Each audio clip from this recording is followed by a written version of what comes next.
Hey guys, just a ramble and a camera test. Wasn't happy with the way my webcam was working and the mic was terrible.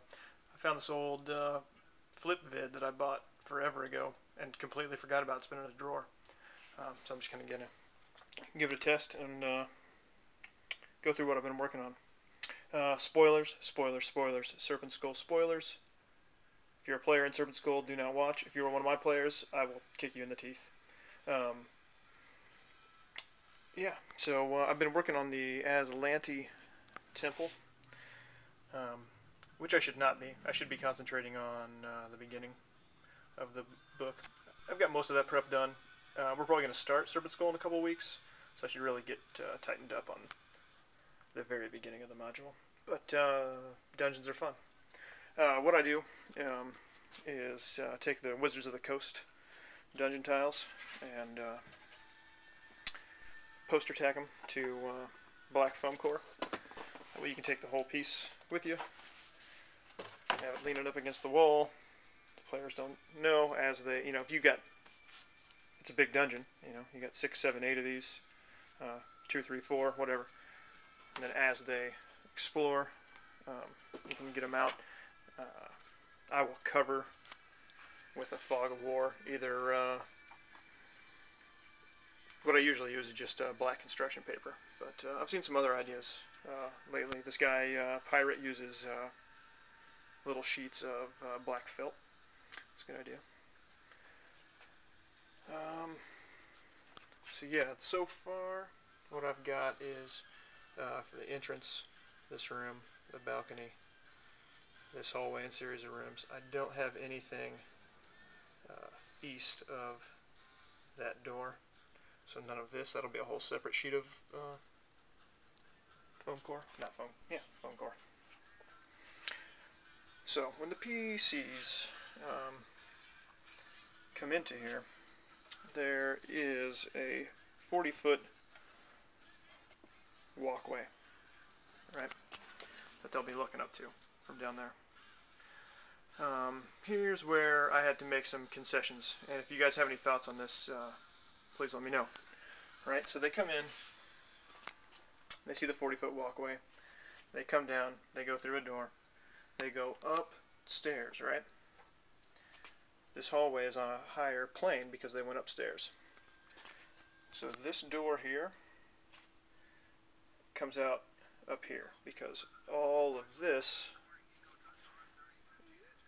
is on the same plane as this. I wanted to keep it flat with the exception of this one terrain piece just because it will be interesting for the combat that happens in that room and it's sort of pertinent. But I wanted to be able to keep this one flat foam core without having to, raise all of this up on a separate piece or like a shoebox or whatever. I didn't want to do that. I wanted to be able to have this flat piece. So I'm going to have to ask my players to suspend some disbelief. In a role-playing game? Impossible. To accept that when they come up these stairs, that they are here, even though it is mapped lower. I think they're big boys. I think they can handle that. Not sure how I'm going to do this. There's depth here, right? So you've got this 40-foot balcony.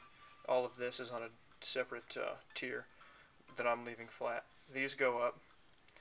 There's some elevation change here. This is higher. This goes down into this. I'm probably just going to leave it flat. Again, I've got to tell you, if you haven't checked out Pirate stuff, you have to check out Pirate stuff. Paizo forums, Serpent Skull forum, way down at the bottom, Pirate, player aids. He has done this all carved out of high density foam. And so if there's different tiers, like this is his mid-level, right? So he's got, when it goes up, it's up. Then he's got a lower level to come down, and he's got water effects in there. He's got what looks like blood running down. It's just fucking cool. Highly, highly recommend you check that out. Yeah, let me show some other stuff. I like to, eventually, after there's a successful hit, I'll just tell the players the armor class. I don't want to, it cuts down on the player DM exchange, because we hate our players. We don't want to have any more exchange with them. I'm just kidding. It just speeds things up, right? So once they hit, I'll show them, this is the creature you're fighting, this is its AC, touch, flat-footed. And I'll just leave that out, hanging off the front of the DM screen, laying on the table, whatever, so that they can just tell me, I did 7 points of damage. See, we're big boys. We don't, and girls. We have a girl. It's unusual sometimes. We don't need to, I don't need to see your die rolls. If you tell me you hit, you hit. I don't need to see your damage rolls. Tell me your damage, it's your damage. And you don't need to ask me, is the AC 22 hit? I just want you to know. Roll, hit, did damage, tell me the damage. We play with hero points. So I've been working on some custom hero points for Serpent Skull. I don't know if you can see that. 1-inch washers with stickers. Just printed on sticker paper. And, shit. Sorry about the shaky cam there. I don't know where my circle cutter is. I have a little circle cutter that just punches a 1-inch. I think I talked about that in another video with the paper minis. And then I'll do another video about what I do for skill encounters. I've sort of borrowed from some other DMs. I'd like to see skills. I like to see skills play a larger role in the game. So we do skill encounters.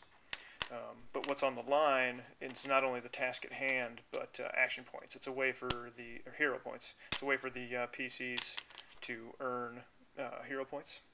But if they fail, it is also a way for the big boss, the next BBEG, what have you, to earn villain points, which they can use just like hero points, except for against the PCs. And that's a great shocker. You know, they're fighting the BBEG. Stuff's already a little tense. He finishes his turn. It was already devastating, and you're like, and he spends a villain point, and you know, gets another swing of his sword at you, what have you. What else did I want to talk about? Nick Whitney. I don't know if you guys are watching this stuff. If you've stumbled across my vids, I've got hardly any subscribers, hardly any watchers. So if you've stumbled across my vids, surely you have found Terrainaholic, who is awesome. I've watched him for a long time. I've only recently started posting, but I've watched Terrainaholic and the Camlopian for a long time, for just doing scenery stuff. If you have not seen this Nick Whitney kid, the stuff is crazy. It's all this high density foam that he is cutting. I should have. Well, crap. Just search Nick Whitney. You already know. You found him. But Nick, I want to talk to you, buddy.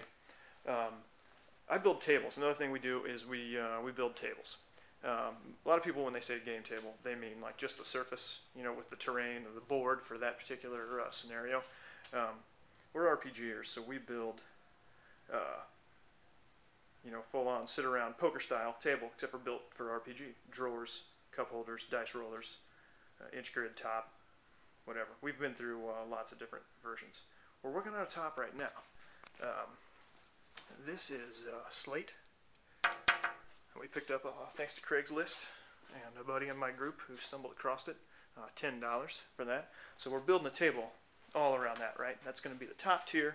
It's going to be a lower tier. That's beside the point. I'll show, when we get some progress on that, I'll make some table vids. But what I want to talk to Nick about is that's 44 inches across. It's not the most ideal gaming surface, but it is a sexy table. I'm wondering if you can do a 44-inch octagonal insert for me out of that foam that is inch gridded. That will just we'll recess that top enough that that insert could just sit down in there and act as the tabletop for when we're doing